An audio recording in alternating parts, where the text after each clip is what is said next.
What's up? It's Jellyfoosh. And this is a video where after finishing Inside, I had a lot of thoughts about it. Some of which I mentioned while playing, but I wanted to make a short video just so I could probably describe what I think was happening in the story and what I thought about it and what I liked and things like that. Um, I think I'm gonna start off with the ending actually, because that's where we left off. Um, So one thing that I was wondering was whether the boy died or not, because that I thought that was kind of sad that he would die, and uh, if he disappeared, or was this blob, this weird brain thing, was it? Did it take control of the boy, or vice versa? And I find that since I was controlling the boy, and since I was controlling the blob, it means that the boy was controlling the blob. Ah, see? Right? Does that make sense? In other words, the boy was the dominant mind even after the assimilation, after it sucked the boy into it. Uh, which I prefer to think of the case, which I prefer to think is the case, rather than that the boy just died and disappeared. And that makes sense because the boy was trying to escape, and so was the blob, right? As for the whole story, I don't really have any particular metaphor or allegorical theory, at least not entirely. To me, it was basically a story about a world where humanity has started creating humans, uh, building humans, we're growing humans with biological or biotic engineering. I don't know what the right term is for it, but it does exist. Because people are people. This is happening right now, where we're growing organs, human organs for transplants and things like that, and eventually, it's possible that we'll be able to create whole humans. Uh, Kind of like cloning, but it's not really cloning, I guess. I'm not sure, but it's something like that. And anyway, so in this world, they create these humans, and then these people were used for manual labor and menial tasks, and you can see that because all of the zombies, if we'll call them that we found in the game, um, they're always performing things like building or construction or cleaning or things like that, and they were kept like animals, like they were slaves basically. Um, and this is one of my theories of why everyone were faceless. Because all the characters, all the models are faceless because it could be one of the reasons why everyone were faceless because they were slaves and they were just grown, they were worthless. Um, but to be honest, I think it was just a case that the case was just that it was easier to do. You don't have to make faces for everyone, but it still works out in the end, either way. Um, and it actually only hit me, or this actually only hit me after finishing the game, but the dead pigs in the beginning, or not all of them are dead, I guess, but the pigs in the beginning of the game support this theory because pigs have very similar biology to humans and or a genetic code to humans, and their organs can be used, I think, as like exact complete direct transplants for people who need certain organs. So that must be why they were there in the beginning, and then maybe that was a sign that since the pigs were in the beginning, you're also in a way traveling through the beginning of the story of when they started with this sort of technology, uh, as in they started the technology with pigs because that would be a starting point, and that is where your story starts as well.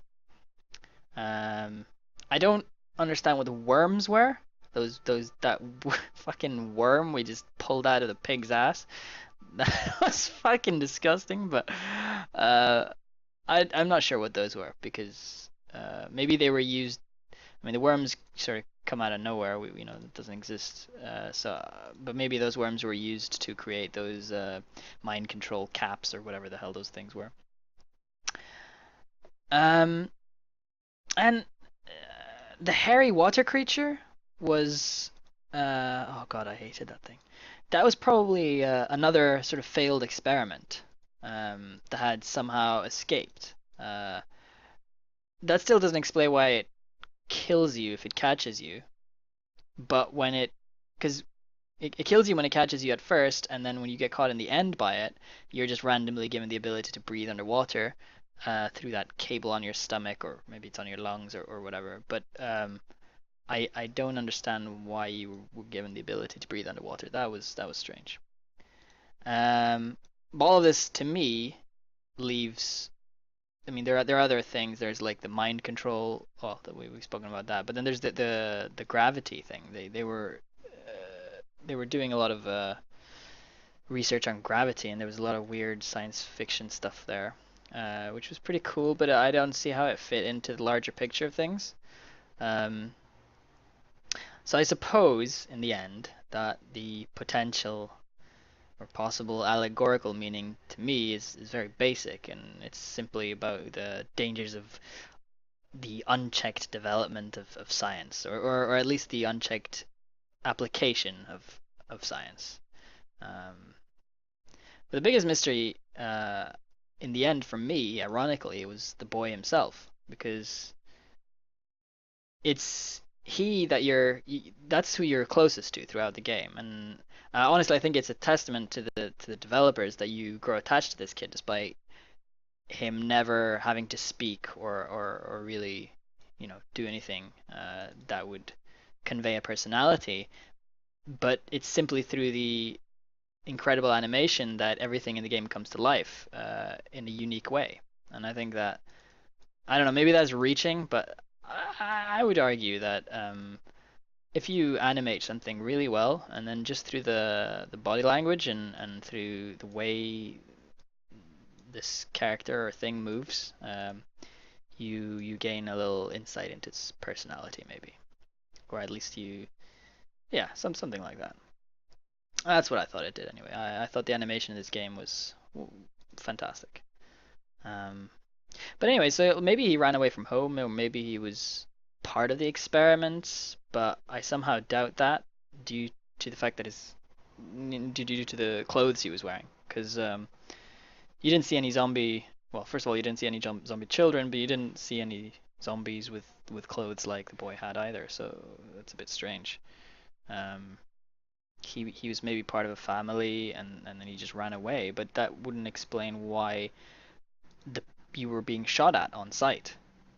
Um, and perhaps this is why his clothes came off right at the end, like where you go into that machine thing.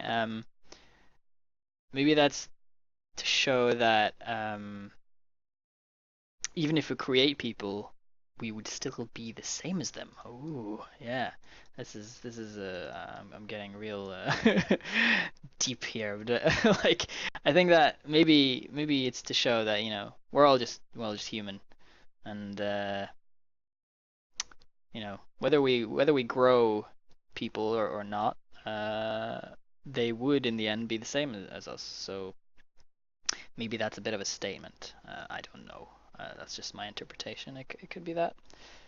Then again, as I think is the case with most art, you know, interpretations are never intended. They're just some people making some stuff that they think is cool, and then thousands of people are like, "Oh yeah, yeah, there was about, all this other stuff," which is good. It's good that people interpret things in crazy ways, uh, even if it's not the intended result. But anyways, I think that was about all I wanted to say, and